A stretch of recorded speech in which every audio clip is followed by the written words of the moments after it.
Hello everyone. The question is X gram of calcium carbonate was completely burnt in air. The mass of solid residue formed is 28 gram. Find out the value of X gram. There are four options: 44 gram, 100 gram, 150 gram and 50 gram. देखो बेटा क्या है question में, क्या दिया गया है।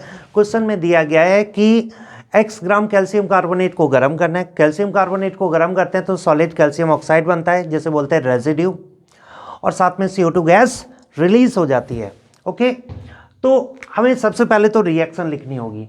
अगर हम रिएक्शन लिखें तो क्या लिखेंगे, CaCO3, और ये सॉलिड है और ये कन्वर्ट हो रहा है, दैट इज CaO सॉलिड और प्लस CO2 गैस रिलीज हो जाएगी। ठीक है, मूल कंसेप्ट अप्लाई करिए, पूरी रिएक्शन बैलेंस है, तुरंत आप कहेंगे कि 1 mole of calcium oxide 1 mole of CO2 gas release होगी। इस 1 मोल का मास मॉलिक्यूलर मास के बराबर है। इसका मॉलिक्यूलर मास होता है 100 और इसका होता है 56 और ये होता है 44। मतलब 100 gram of this, 56 gram of calcium oxide और 44 ग्राम ऑफ CO2 मिलेगा। 100 ग्राम कैल्शियम कार्बोनेट को गर्म करेंगे तो कैल्शियम ऑक्साइड का 56 ग्राम मिलेगा और कैल्शियम कार्बन डाइऑक्साइड का 44 ग्राम मिलेगा। ओके बेटा, अब क्वेश्चन में हमें निकालना है x का वैल्यू निकालना है। क्या कैलकुलेट करना है, x का वैल्यू। तो हम इसको ऐसे लिख सकते हैं कि 56 ग्राम CaO जो रेजिड्यू है हमारा, ये क्या है, रेजिड्यू सॉलिड है, इज प्रोड्यूस्ड बाय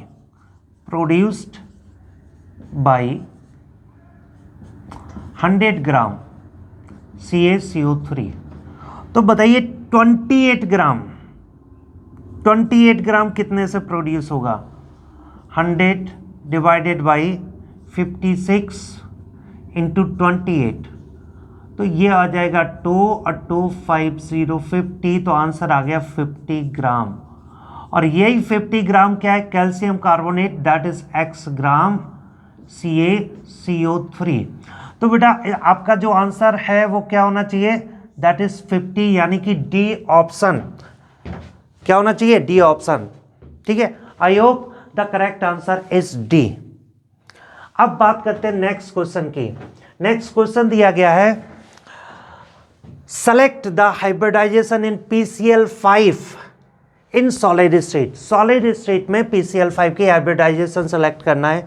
पहला ऑप्शन है sp3, दूसरा ऑप्शन दिया गया है sp3d, third option is sp3d2 और फोर्थ ऑप्शन दिया गया है sp3 एंड sp3d2 बोथ। ये चार ऑप्शन दिए गए। तो अब सबसे पहले तो फाइंड करना है what is the solid state of PCl5। तो यहां से एक बात बता दूं, सॉलिड स्टेट में PCl5 जो एग्जिस्ट करता है वो आयनिक कंपाउंड के फॉर्म में एग्जिस्ट करता है, that is the combination of PCl4 plus and PCl6 minus. कैसे, in solid state PCl5 exist as, कैसे, PCl4 plus PCl6 minus, ion के फॉर्म में PCl4 प्लस और PCl6 माइनस। अब 1 बाई 1 देखिए, PCl4 प्लस, इसके केस में हमें हाइब्रिडाइजेशन निकालना है। हाइब्रिडाइजेशन बेटा PCl4 प्लस में फास्फोरस 4 क्लोरीन एटम के साथ में जुड़ा हुआ है, कुछ इस तरह से Cl और Cl। ठीक है, और इस पे चार्ज है प्लस। तो ये जो Cl जुड़ा हुआ है इसके बारे में बताएंगे कि भाई ये जो अरेंजमेंट है, ये अरेंजमेंट है दैट इज टेट्राहेड्रल अरेंजमेंट। कैसा अरेंजमेंट है, टेट्राहेड्रल। और चूंकि 4 बॉन्ड से Cl के साथ जुड़ा हुआ है, कोई लॉन पेयर नहीं है, नंबर ऑफ हाइब्रिड ऑर्बिटल कितने हो जाएंगे, number of hybrid orbitals are 4, और इसका हाइब्रिडाइजेशन क्या हो जाएगा, दैट इज sp3। क्या हो जाएगा बेटा, sp3। तो देखा फास्फोरस के पास में 4 हाइब्रिड ऑर्बिटल होंगे, क्योंकि सराउंडिंग एटम कितने हैं, 4 है। Number of surrounding atom plus number of lone pair equals to number of hybrid orbital. तो लॉन पेयर तो 0 हो गया, सराउंडिंग एटम 4 हो गए, तो हाइब्रिडाइजेशन हो जाएगा sp3। क्लियर। तो एक तो sp3 होगा। अब आता है PCl6 माइनस के फॉर्मेट में, माइनस। तो बेटा देखो PCl6 माइनस अगर आप रिप्रेजेंट कर रहे हैं तो किस तरह से दिखाएंगे PCl6 माइनस में, फास्फोरस, बेसिकली ये Cl Cl Cl और Cl Cl और इस तरह से Cl दिखा दिया, माइनस इधर दिखा दिया। बेसिकली फास्फोरस 6 बॉन्ड बनाता है। फास्फोरस के आउटर मोस्ट सेल में 5 इलेक्ट्रॉन रहते हैं, एक इलेक्ट्रॉन को एक्सेप्ट करता है तो 6 इलेक्ट्रॉन हो जाते हैं, और ये 6 इलेक्ट्रॉन क्या करेंगे, बॉन्ड बनाएंगे। तो surrounding atom, number of surrounding atom क्या हो जाएगा, number of surrounding atom plus lone pair equals to, surrounding atom तो हो जाएगा 6 और लॉन पेयर हो जाएगा 0, तो हो जाएगा 6। तो नंबर ऑफ हाइब्रिड ऑर्बिटल हो जाएगा, that is number of hybrid orbital equals to 6। Number of hybrid orbital क्या हो जाएंगे, 6 का मतलब है हाइब्रिडाइजेशन क्या होगा, s का 1 p के 3, तो sp3 कितने ऑर्बिटल यूज कर लिए, 4, ठीक है, और d के 2, sp3d2, हाइब्रिडाइजेशन बनेगा sp3d2। अब हमारे पास देखिए दो चीजें हो रही हैं, PCl4 प्लस में हाइब्रिडाइजेशन निकाला हमने sp3, मतलब sp3 भी करेक्ट है, और PCl6 माइनस में निकाला sp3d2, दोनों ही हैं, मतलब sp3 और sp3d2। तो इसका मतलब आंसर कौन सा सही होना चाहिए, डी ऑप्शन सही होना चाहिए। और डी ऑप्शन में क्या आ रहा है, बोथ sp3 एंड sp3d2। ठीक है, तो I hope this is the correct answer.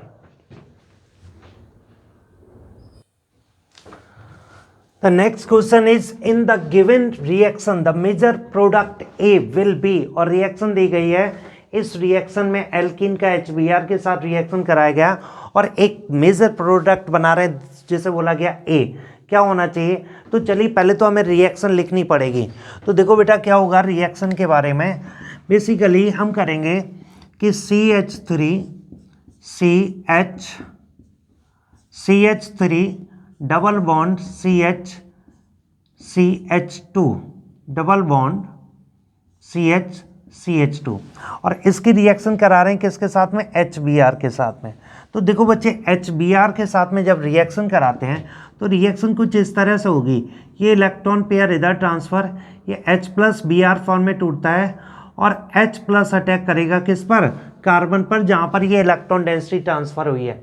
तो देखो बेटा इसमें क्या होगा, इलेक्ट्रॉन डेंसिटी ट्रांसफर हुई तो हम इसमें बात करेंगे कि H प्लस अटैक कर रहा है कार्बन पर, किस पर अटैक कर रहा है, कार्बन पर। तो हमारे पास बनेगा CH3 और CH पॉजिटिव और CH3 और प्लस Br माइनस। बेटा नो डाउट ये सेकेंड डिग्री वाला कार्बोकेटाइन 1 डिग्री वाले कार्बोकेटाइन से ज़्यादा स्टेबल है, लेकिन यहीं पर हाइड्रोजन का 1,2 हाइड्राइड शिफ्ट होता है। क्या होता है, 1,2 हाइड्राइड शिफ्ट। तो 1,2 हाइड्राइड शिफ्ट में मतलब इसे अगर हम 1 कार्बन बोलें तो दूसरे कार्बन पर हमने लिख दिया 1,2 हाइड्राइड शिफ्ट।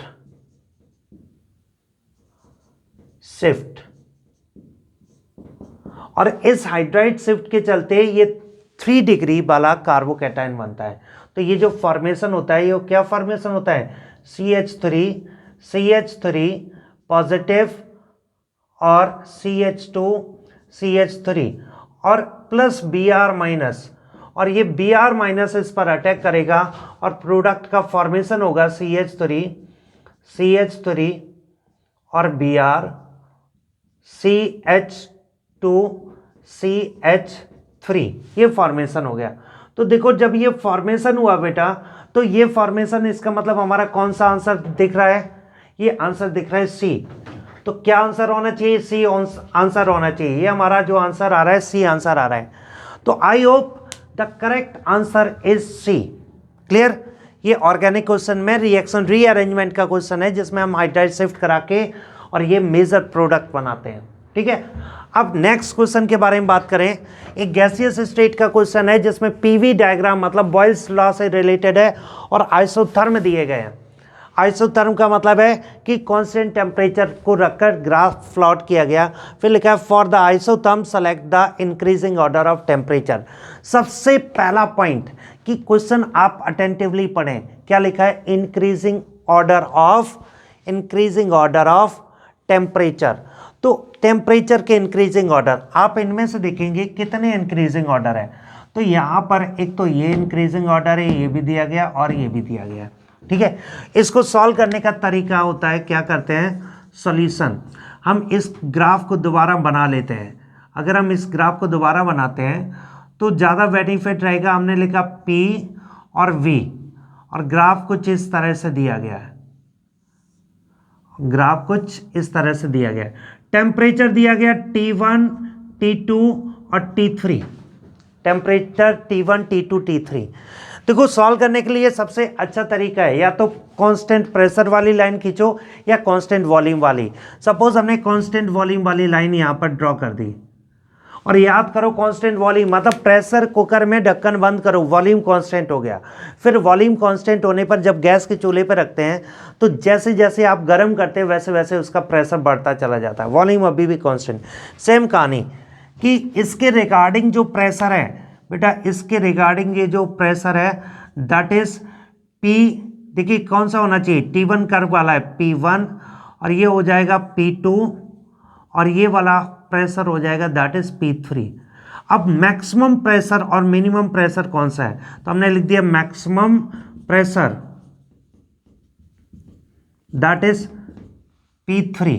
अब मिनिमम यहीं पे लिख देते, minimum pressure that is P1।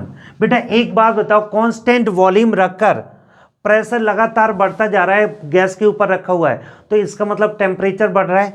अगर प्रेशर मिनिमम है तो इसी के रिगार्डिंग टेम्परेचर T3, यहां से देखिए प्रेशर मिनिमम है तो टेम्परेचर उसका रिगार्डिंग मिनिमम होना चाहिए और प्रेशर मैक्सिमम है। देखिए मैक्सिमम प्रेशर क्या है?